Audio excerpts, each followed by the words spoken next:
Selline nägi välja Pärnu naisele Marge Arumäele kuulunud saksa lambakoer Claudia veel nädalapäevad tagasi. Pärnus Turu tänav 2A maja hoovis avanenud pilt šokeeris isegi kõike näinud loomakaitsjaid.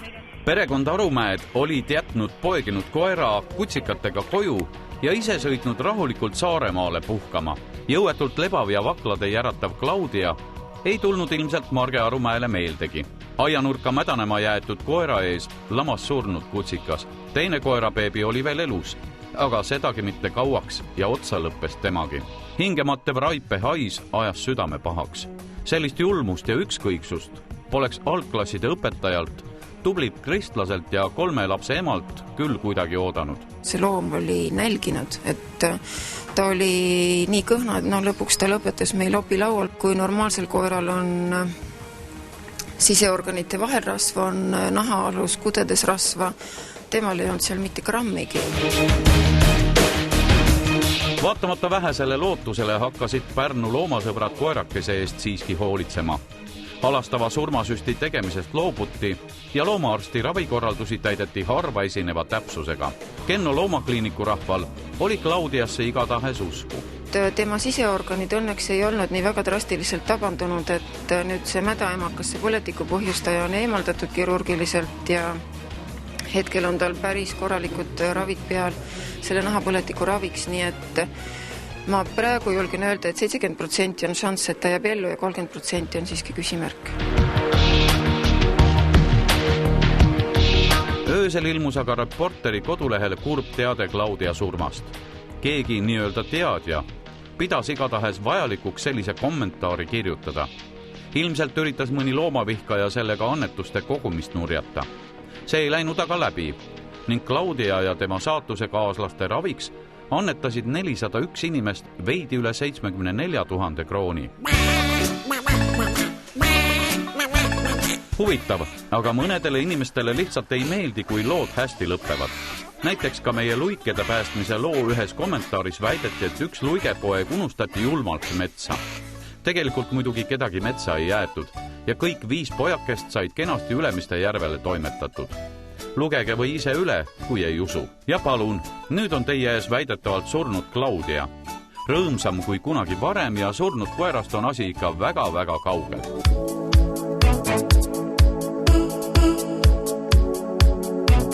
Claudiat vaadates ei usugi enam, et tegu oleks sama koeraga.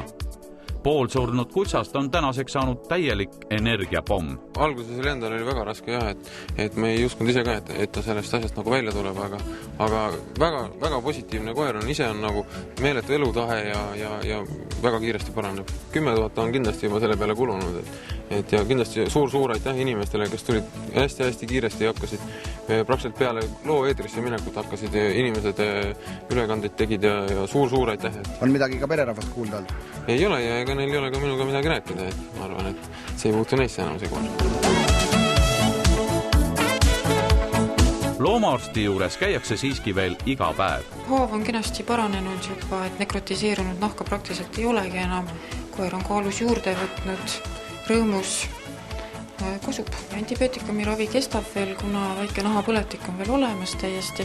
Valuvaigistid kohe on lõppemas ja tuleb sinna naha peale ka veel määrida salvi, nii et niisugune hooldus käib veel. Veterinaar- ja Toiduamet ja politsei ei teadnud alguses, kumb ametkond peaks selle asjaga tegelema hakkama. Jumalikud jõud tulid aga mängu ja Marge Arumäel vedas. Juhtum läks Veterinaar- ja Toiduameti kätte ja selle maja võimuses on vaid rahatrahvi teha. Me oleme väljastanud talle nädala eest kutse tulla väärteomenetlusele ütlusi andma, kuid väljastusteadet selle kohta, et oleks selle kutse kätte saanud, ei ole meie saanud. Füüsilist isikut võib väärteomenetluse korras karistada 300 trahviühikuga ehk siis 18 000 krooniga. Väärteomenetlus võib ütluste andmise käigus ka muutuda näiteks kriminaalmenetluseks. Kahjuks algatati Veterinaar- ja Toiduameti poolt praegu antud asjas väärteomenetlus.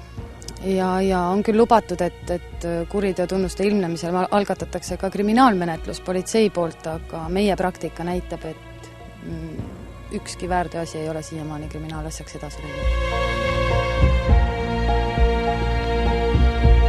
Loomakaitsjad on nüüd maru vihased, sest politsei ei algatanud kriminaalmenetlust.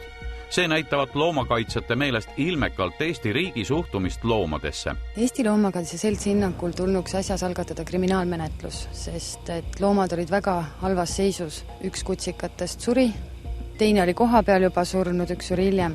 Siis kutsikate ema oli tugevas alatoitumuses, ta oli parasiite täis, vaklasi täis, ta oli pikalt haige olnud, spetsialisti hinnang on selle kohta olemas, et see on kindlalt looma julm kohtlemine ja kriminaalasi. Meie praktika on näidanud, et politseil ei ole aega ega ressurssi või nad ei taha nende loomaasjadega tegeleda ja nendel ongi selle võrra lihtsam, et Veterinaar- ja Toiduamet selles asjas on nüüd väärteomenetluse algatanud, et siis nad on saanud oma käed sellest puhtaks pesta. Naabrite jutu järgi Arumäed lasid samal õhtul jalga, kui meie lugu eetris oli. Pole ka ime, et Veterinaar- ja Toiduameti töötajad neid siis kätte ei saa. Eesti on väike kogukond ja kohtus paragrahvidega vangerdamine ei muuda inimeste arvamust. Head advokaadid võivad Marge Arumäest ka süütu ingli või kannataja teha.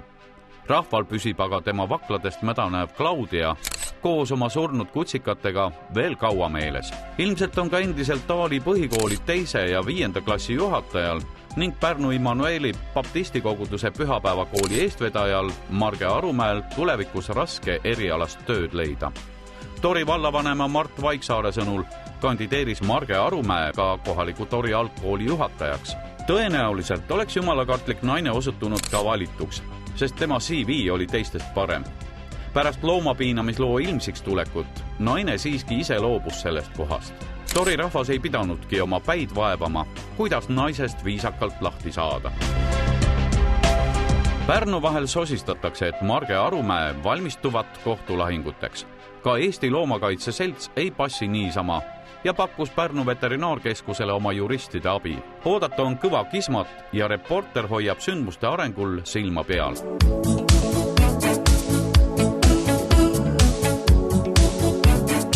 Claudia ei tea aga tema ümber puhkenud tülist midagi. Ta on tänulik, et eluvaim sees ja õnnelik, et lõpuks ka hoolivate inimeste sekka sattus. See on täiesti uskumatu lugu. Nädal aega tagasi see koer vaevu hingas liikumisest rääkimata täna, aga tahab tüüp ainult mängida ja joosta. Me oleme kõik taga juba nii palju jooksnud, aga paistab, et jõudu on veel ja veel, et nii, et kõik sõltub siiski peremehest. Lähme.